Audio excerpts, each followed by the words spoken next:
प्रिय छात्रों, the target classes में आपका स्वागत है। आज हम लोग प्रश्नावली 1.1 के उदाहरण नंबर 1 जो है करेंगे। तो उदाहरण नंबर 1 में ये पूछा गया है कि 4052 और 12576 का HCF यूक्लिड विभाजन एल्गोरिथम का प्रयोग करके ज्ञात कीजिए। आप यूक्लिड विभाजन प्रमेयिका और यूक्लिड विभाजन एल्गोरिथम पढ़ चुके होंगे। यूक्लिड विभाजन प्रमेयिका है ना, ए बराबर बी क्यू प्लस आर होता है। ये यूक्लिड विभाजन प्रमेयिका है, ठीक है।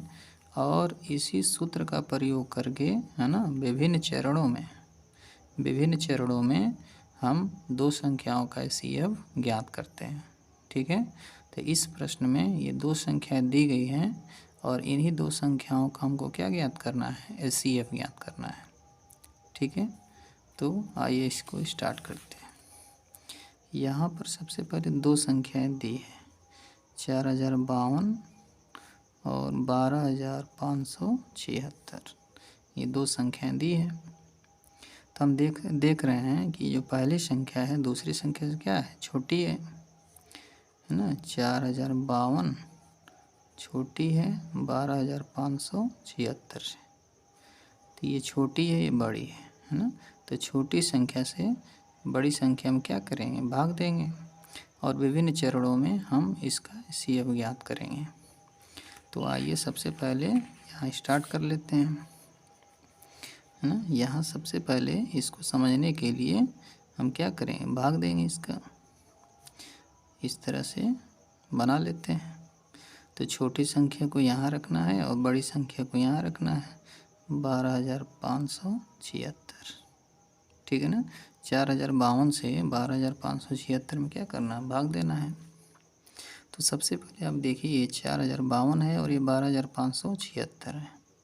तो लगभग 3 के बराबर जो है इसका भाग जाएगा, है ना। 4052 का अगर हम 3 बार गुणा कर दें तो कितना आएगा, है ना। तो 3 से 2 में गुणा कर देते हैं तो 3 दूना में 6 होता है।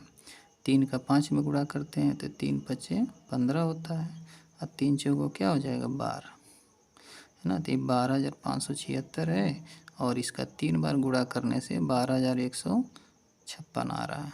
अगर 4 बार करेंगे तो इससे अधिक हो जाएगा, इसलिए हम इसको क्या करेंगे, 3 ही बार गुणा करेंगे, है ना।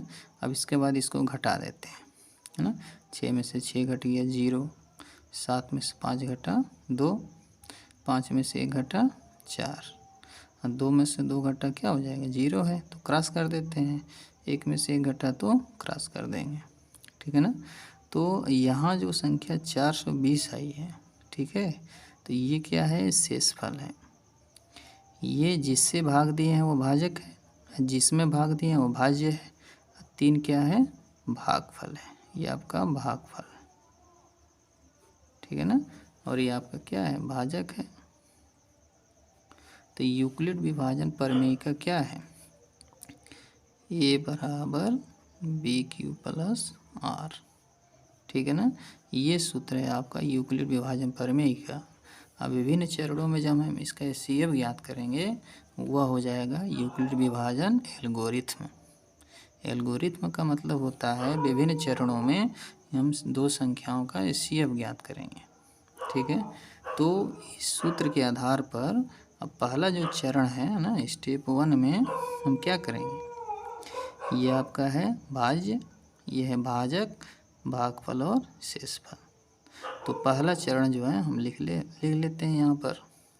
सबसे पहले ये लिखते हैं भाज्य, तो 12576 बराबर, हम जिससे भाग दिए हैं और जो भागफल आया है इन दोनों का क्या करना है, गुणा करना है और शेषफल को क्या करना है, जोड़ देना है ना। 4052 गुणे यह जो भागफल है यहाँ लिख देंगे और शेषफल यहाँ पर लिख देते हैं 420।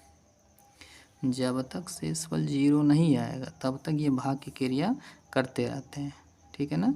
तो यहाँ पर आप देख सकते हैं जो शेषफल है ना, शेषफल 420 क्या है, 0 के बराबर नहीं है। ये जो शेषफल है 420 वो 0 के बराबर नहीं है। तो फिर अगला चरण में भाग करते हैं। अब ये 420 जो है ये बन जाएगा भाजक, ठीक है ना, ये भाजक बन गया। और जिससे भाग दिए हैं, है ना, जिससे भाग दिए हैं वह बन गया भाज्य। तो 4052 जो है भाज्य बन गया। अब 420 का हम ऐसा टेबल पढ़ेंगे कि 4052 के आसपास आ जाए, या तो यही आ जाए या उससे कम लेना है, ठीक है ना। तो लगभग जो है अगर हम 9 बार पढ़ दें तो देखिए कितना आ रहा है। तो 9 से इसमें क्या करते हैं, गुणा कर देते हैं। 9 दूना में 18 कर 8 और 9 चौको 36 से 37। देखिए 10 बार नहीं देते हैं भाग, 9 बार देंगे। 9 बार में इतना आ गया, है ना। फिर इसको घटाते हैं, यहाँ से 2 मिल गया, है ना। 5 में से 8 नहीं घटे तो यहाँ से हासिल जाता है। तो 15 में से 8 निकला 7, ठीक है। यहाँ बच गया 9, 9 में से 7 निकला 2। यहाँ क्या बच गया 3, 3 में से 3 निकला, क्रॉस कर देना है। अब ये हो गया आपका दूसरा स्टेप, है ना। अब दूसरा स्टेप भी हम इसी सूत्र पर लिखेंगे, ठीक है। तो ये क्या है बताइए, 4052 यहाँ भाज्य है, ये भाजक है, और ये क्या है भागफल है, और ये क्या है शेषफल है। तो सबसे पहले ये लिखते हैं 4052, ठीक है। क्या करेंगे, भाजक का भागफल में गुणा करेंगे और शेषफल को जोड़ देना है। 420 गुणे 9 अब प्लस 272, 420 गुणे 9 है ना, प्लस 272, ठीक है। तो 420 गुणे 9 प्लस 272, ठीक है। तो आप देख सकते हैं कि यहाँ पर भी जो शेषफल आपका है 0 नहीं है। तो शेषफल आपका कितना है 272 है। तो 272 जो है 0 के बराबर नहीं है। तो फिर अगला स्टेप करते हैं। अब ये बन गया जो शेषफल था, है ना, वो भाज्य बन गया, भाजक बन गया। और जो भाजक था ना वो भाज्य बन जाएगा। अब इसको ला देना अंदर यहाँ पर 420, ठीक है। तो हम देख सकते हैं कि 272 का 420 में कितने बार भाग जा सकता है, ठीक है ना, एक बार भाग जा सकता है, ठीक है। तो यहाँ लिख देंगे 272, ठीक है। फिर घटाते हैं, 0 में से 2 नहीं घटेगा तो यहाँ से हासिल जाता है। तो 10 में से 2 निकल गया 8, यहाँ बच गया 1, 1 में से 7 नहीं घटेगा तो यहाँ हो गया 1, यहाँ से हासिल जाएगा तो 11, 11 में से 7 निकला 4, ठीक है। यहाँ 3 बच गया, 3 में से 2 घटा 1, ठीक है ना। तो ये जो है यहाँ पर ये शेषफल आया, ये भाजक हुआ, ये भागफल हुआ और ये शेषफल हुआ। ये आपका क्या है 420 भाज्य है। तो फिर यहाँ से एक और स्टेप बनाते हैं। तो ये लिखना है 420 बराबर, है ना, 272 का एक में गुणा करेंगे और 148 को जोड़ देना है, ठीक है। तो लिख लेते हैं 420 बराबर 272 गुणे 1 प्लस 148, भाज्य बराबर भाजक गुणे भागफल प्लस शेषफल। तो लिख लेते हैं फिर से 272 गुणे 1 लिखना है ना, भाजक गुणे भागफल प्लस शेषफल। तो 272 गुणे 1 और प्लस क्या लिखना है 148, प्लस 148। अब यहाँ पर भी आप देख सकते हैं कि शेषफल आपका क्या है 0 नहीं आया है, ठीक ना। तो जब तक ये 0 नहीं आएगा तब तक ये भाग की क्रिया चलती रहेगी। तो यहाँ लिख देंगे शेषफल 148 जो है 0 के बराबर नहीं है, ठीक है। तो जब ये 0 नहीं आया है फिर अगला स्टेप भाग के करते हैं। अब जो है ये शेषफल जो आया था ना अब वो बन जाएगा भाजक, ठीक। अब 272 जो है ना ये आपका बन जाएगा भाज्य, ठीक है। तो अब 148 का 272 में कितने बार भाग जा सकता है, एक बार। तो यहाँ लिख देते हैं 148, फिर घटाते हैं, है ना, 2 में से 8 नहीं घटेगा तो यहाँ 12 हो गया। तो 12 में से 8 निकला 4, यहाँ बच गया 6, 6 में से 4 निकला 2, है ना, और यहाँ 2 में से 1 निकला 1, ये हो गया 124, ठीक है। अब अगला स्टेप देखिए। अब ये जो है आपका एक और स्टेप बना, यहाँ भाज्य क्या है 272 है और भाजक है 148 और शेषफल 1 है। यहाँ पर आप देखिए कि ये जो है 148 क्या है ना, 148 अब भाजक बन गया, 272 जो है आपका भाज्य है, 1 जो है भागफल है, ठीक है ना, और शेषफल इसमें से इसको घटाने से क्या शेषफल आया 124 आया। तो यहाँ से एक और स्टेप बनता है, ठीक है ना।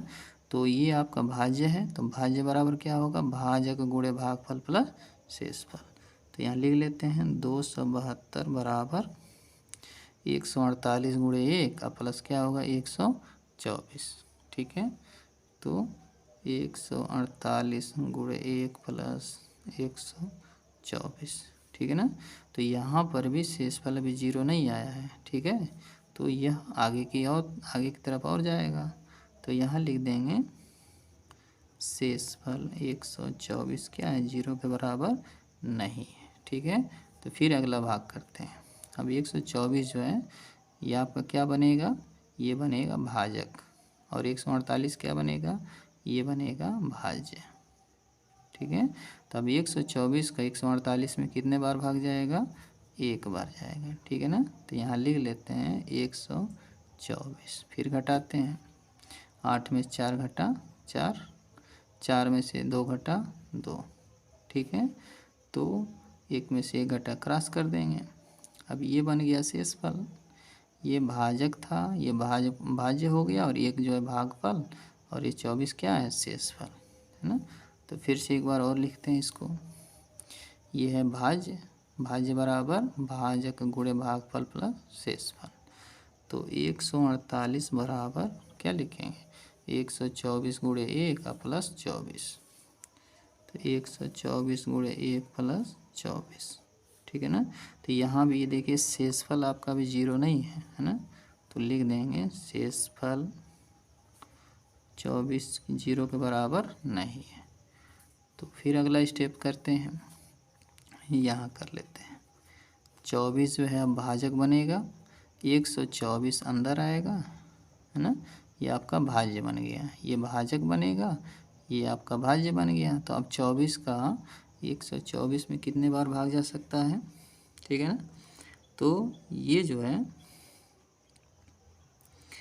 अगर हम 24 का अगर हम 124 में भाग देंगे तो कितने बार भाग जा सकता है बताइए, ना 5 बार भाग जा सकता है, ठीक है। तो 5 का हम इसमें गुणा कर देते हैं, 5 चौको 20 कर 0 और 5 दूना 10 2 12 120 आ गया। फिर घटाते हैं 4 में से 0 घटा 4, 2 में से 2 घटा 0 और 1 में से घटा 0, 0 का मतलब क्रॉस कर देना है। तो फिर यहाँ से वही लिखना है, ये आपका भाज्य है, तो भाज्य बराबर भाजक गुणे भागफल प्लस शेषफल। तो 124 बराबर क्या लिखना है 24 गुणे 5 प्लस 4, 24 गुणे 5 प्लस 4।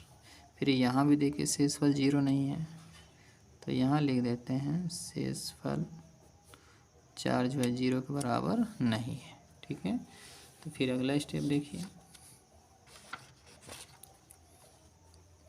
यहाँ से फिर ये जो शेषफल आया है क्या बनेगा भाजक बनेगा, 24 अंदर आ गया, है ना, ये आपका भाज्य बन गया। तो 4 छके है ना 6 बार जाएगा, 4 छके 24। तो यहाँ जो है आप देखिए शेषफल 0 आ गया, है ना। शेषफल 0 कब आया जब 4 से 24 को कितने बार में काटे हैं 6 बार में, तो 4 छके 24, ठीक है।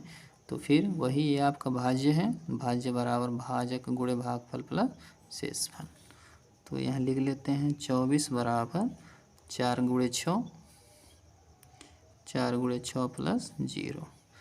और जब शेषफल 0 आएगा वहीं पर ये भाग की क्रिया रोक देते हैं। तो यहाँ पर देखिए किस संख्या से भाग देने से 24 आया 4, ठीक है ना, लास्ट वाली संख्या आपकी 4 है, ठीक है। तो यहाँ पर जो होता है आपका भाजक जो होता है ना वही आपका SCF हो जाता है। तो यहाँ से SCF क्या हो जाएगा 4, चूँकि शेषफल क्या है शेषफल आपका 0 हो गया। जब शेषफल 0 होगा उसी समय आपका यहाँ जो संख्या आएगी वही आपका क्या हो जाएगी, HCF हो जाएगी। ठीक है, तो इस तरह से आपने देखा कि ये जो प्रश्न था, है ना, इस एक बार स्क्रीनशॉट ले लीजिए इसका। किस तरह से दो संख्याएं दी रहेंगी, है ना, तो छोटी संख्या को यहाँ लिखना है, बड़ी संख्या को यहाँ लिखना है, फिर छोटी संख्या से बड़ी संख्या में भाग करते जाना है। तो जितना भी स्टेप में हम भाग करेंगे वो सभी स्टेप को यहाँ बाएं साइड में लिखते जाना है। ठीक है, तो ये आपका भाज्य है, भाज्य बराबर भाजक गुणे भागफल प्लस शेषफल। तो यहाँ से एक स्टेप आया, फिर ये जो शेषफल आया है भाजक बनेगा और जो इससे भाग दिए तो भाज्य बनेगा, है ना, इससे 9 बार भाग जाता है। तो ये हो गया भाजक गुणे भागफल प्लस शेषफल। फिर यहाँ स्टेप में लिखा, फिर यहाँ देखिए भाज्य 420 है तो भाजक गुणे भागफल प्लस शेषफल, फिर ये स्टेप लिखा, है ना। तो इसी तरह से विभिन्न चरणों में ये भाग की क्रिया समाप्त हुई और HCF जो है प्राप्त हुआ, है ना। तो एक बार इसका स्क्रीनशॉट ले लीजिए और इसको कॉपी में अच्छे से लिख लीजिए।